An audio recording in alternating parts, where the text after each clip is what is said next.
Hello guys, आज मैं आप लोगों के लिए लेके आई हूँ B.Ed थर्ड सेमेस्टर के होम साइंस का लेसन प्लान। और आज का हमारा टॉपिक है सिलाई कला।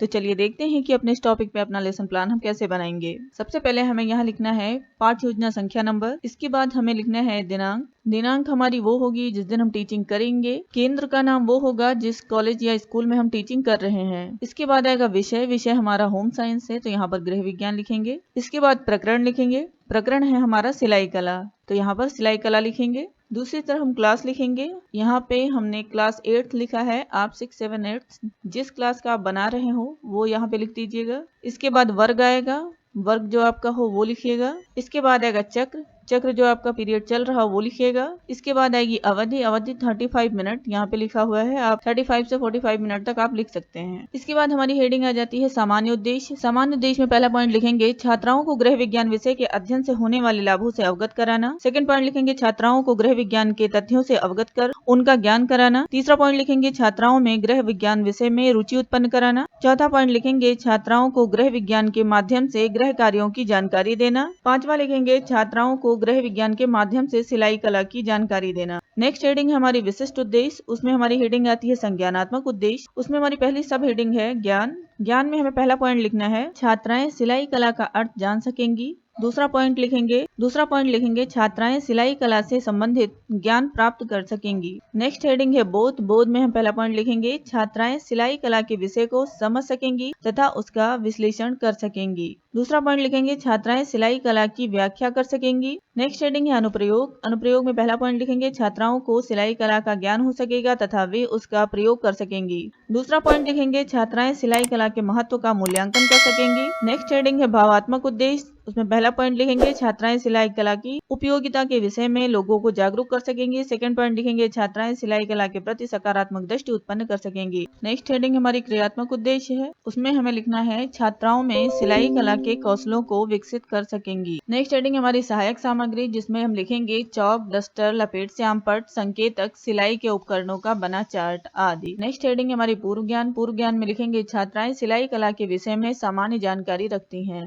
नेक्स्ट हेडिंग हमारी आ जाएगी प्रस्तावना प्रश्न। प्रस्तावना प्रश्न में हम एक टेबल बनाते हैं जिसमें 3 कॉलम होते हैं। पहले कॉलम में हम क्रम संख्या, दूसरे में छात्र अध्यापिका क्रिया, तीसरे में छात्रा प्रतिक्रिया लिखते हैं। क्रम संख्या में हम क्वेश्चन नंबर डालते हैं, छात्र अध्यापिका क्रिया में हम क्वेश्चन लिखते हैं और छात्रा प्रतिक्रिया में हम आंसर लिखते हैं। तो हमारा पहला क्वेश्चन है मनुष्य अपना कपड़ा किसको सिलने को देता है। तो यहाँ पर छात्राएं आंसर करेंगी दर्जी को। यहाँ से हमारा दूसरा क्वेश्चन बनेगा दर्जी किस कला में निपुण होता है। तो यहाँ पर आंसर होगा सिलाई कला में। यहाँ से हमारा तीसरा क्वेश्चन बनेगा सिलाई कला के बारे में आप क्या जानते हैं। तो यहाँ पर छात्राएं आंसर नहीं दे पाएंगी और ये बन जाएगा समस्यात्मक प्रश्न। तो यहाँ पर लिखेंगे समस्यात्मक प्रश्न। नेक्स्ट हेडिंग हमारी आ जाती है उद्देश्य कथन। उद्देश्य कथन में हम लिखेंगे बच्चों आज हम लोग सिलाई कला के विषय में अध्ययन करेंगे। नेक्स्ट हेडिंग हमारी प्रस्तुतिकरण। प्रस्तुतिकरण में हम 6 कॉलम की एक टेबल बनाते हैं जो कि फाइल के आमने सामने पंच पर बनाई जाती है। पहले कॉलम में हम क्रम संख्या लिखते हैं, दूसरे में शिक्षण बिंदु लिखते हैं, तीसरे में छात्र अध्यापिका क्रिया लिखते हैं और सामने वाले पंच पे हम चौथे कॉलम में छात्रा प्रतिक्रिया लिखते हैं, पांचवें कॉलम में शिक्षण विधि लिखते हैं और छठे कॉलम में श्यामपट्ट कार्य लिखते हैं। तो क्रम संख्या में हम क्रम संख्या 1 डालेंगे क्योंकि हमारा पहला शिक्षण बिंदु है। शिक्षण बिंदु में हम सिलाई कला का परिचय लिखेंगे। छात्रा अध्यापिका क्रिया में हम विकासात्मक प्रश्न लिखेंगे। तो यहाँ पर विकासात्मक प्रश्न हेडिंग डालेंगे और पहला क्वेश्चन लिखेंगे दो वस्त्रों को आपस में जोड़ने के लिए क्या करते हैं। तो छात्राएं आंसर करेंगी सुई धागा द्वारा सिलाई करते हैं। दूसरा क्वेश्चन हम लिखेंगे सिलाई कला से आप क्या समझते हैं। तो यहाँ पर छात्राएं आंसर करेंगी वस्त्रों का निर्माण सिलाई द्वारा किया जाता है।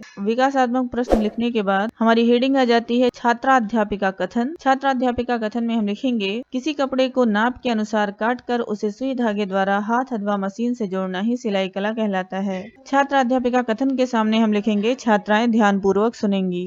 शिक्षण विधि में विकासात्मक प्रश्न के सामने प्रश्नोत्तर विधि और छात्रा अध्यापिका कथन के सामने व्याख्यान विधि लिखेंगे। श्यामपट्ट कार्य में हम लिखेंगे सिलाई कला किसी कपड़े को नाप के अनुसार काट कर उसे सुई धागों द्वारा हाथ या मशीन से जोड़ना व वस्त्र तैयार करना सिलाई कला कहलाता है। तो यहाँ पे हमारा पहला शिक्षण बिंदु समाप्त होता है। नेक्स्ट शिक्षण बिंदु अपना देखेंगे। इसमें भी हम 6 कॉलम की एक टेबल बनाएंगे जैसे कि पहला बनाया है। पहले कॉलम में क्रम संख्या, दूसरे में शिक्षण बिंदु, तीसरे में छात्रा अध्यापिका क्रिया और चौथे कॉलम में हम लिखेंगे छात्रा प्रतिक्रिया और पांचवें कॉलम में लिखेंगे शिक्षण विधि, छठे कॉलम में लिखेंगे श्यामपट्ट कार्य। पहला कॉलम है क्रम संख्या का, तो ये हमारा दूसरा शिक्षण बिंदु है। तो यहाँ पर लिखेंगे नंबर 2।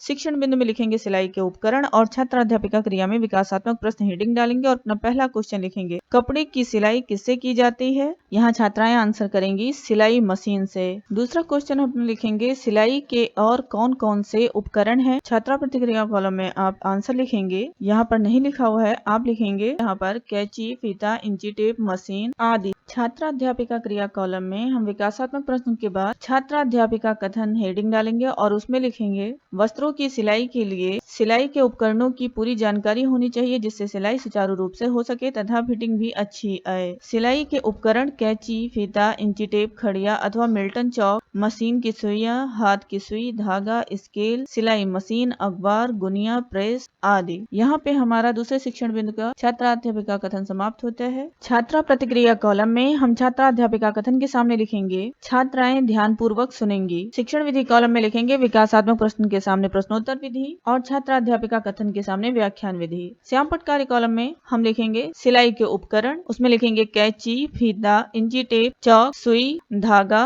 गुनिया, सिलाई मशीन। यहाँ पे हमारा दूसरा शिक्षण बिंदु समाप्त होता है। नेक्स्ट हमारा शिक्षण बिंदु है, इसमें भी हम 6 कॉलम की एक टेबल बनाएंगे अपनी और कॉलम में वैसे ही लिखेंगे क्रम संख्या, शिक्षण बिंदु, छात्रा अध्यापिका क्रिया और चौथे कॉलम में लिखेंगे छात्रा प्रतिक्रिया, पांचवें में शिक्षण विधि और छठे में श्यामपट्ट कार्य। तो क्रम संख्या में लिखेंगे नंबर 3 क्योंकि ये हमारा तीसरा शिक्षण बिंदु है और शिक्षण बिंदु में लिखेंगे सिलाई कला का महत्व। छात्रा अध्यापिका क्रिया में लिखेंगे विकासात्मक प्रश्न हेडिंग डालेंगे और अपना पहला क्वेश्चन लिखेंगे घर पर सिलाई करने का क्या लाभ होता है। तो छात्रा प्रतिक्रिया में हम आंसर लिखेंगे घर पर सिलाई करने से पैसे और समय की बचत होती है। हम दूसरा क्वेश्चन लिखेंगे समय एवं पैसे की बचत करने के लिए गृहिणी को किस कला का ज्ञान होना चाहिए। हम आंसर लिखेंगे अपना सिलाई कला का ज्ञान होना चाहिए। छात्रा अध्यापिका क्रिया कॉलम में हम विकासात्मक प्रश्न के बाद छात्रा अध्यापिका कथन हेडिंग डालेंगे और उसमें लिखेंगे सिलाई कला गृहिणी के लिए बहुत उपयोगी है। वस्त्रों की सिलाई करने से निम्नलिखित लाभ होते हैं। पहला लिखेंगे घर पर कपड़ों को सिलकर पर्याप्त धन की बचत की जा सकती है। दूसरा लिखेंगे बचे हुए कपड़ों का सदुपयोग हो जाता है। तीसरा लिखेंगे धनोपार्जन का साधन। चौथा लिखेंगे वस्त्रों की मनपसंद सिलाई की जा सकती है। पांचवा लिखेंगे नाप के अनुसार वस्त्रों की सिलाई कर सकते हैं। छठा लिखेंगे बाजार के बने वस्त्रों के उधड़ जाने व फट जाने पर उसे ठीक भी किया जा सकता है। तो यहाँ पर हमारा छात्रा अध्यापिका कथन समाप्त होता है। नेक्स्ट पेज पे हम लिखेंगे छात्रा अध्यापिका कथन के सामने छात्राएं ध्यान पूर्वक सुनेंगी। शिक्षण विधि में विकासात्मक प्रश्न के सामने प्रश्नोत्तर विधि और छात्रा अध्यापिका कथन के सामने व्याख्यान विधि। श्यामपट्ट कार्य कॉलम में लिखेंगे सिलाई कला का महत्व। तो इसमें लिखेंगे पहला धन की बचत, दूसरा धनोपार्जन का साधन, तीसरा लिखेंगे बचे कपड़ों का सदुपयोग, चौथा लिखेंगे नाप के अनुसार वस्त्र तैयार होते हैं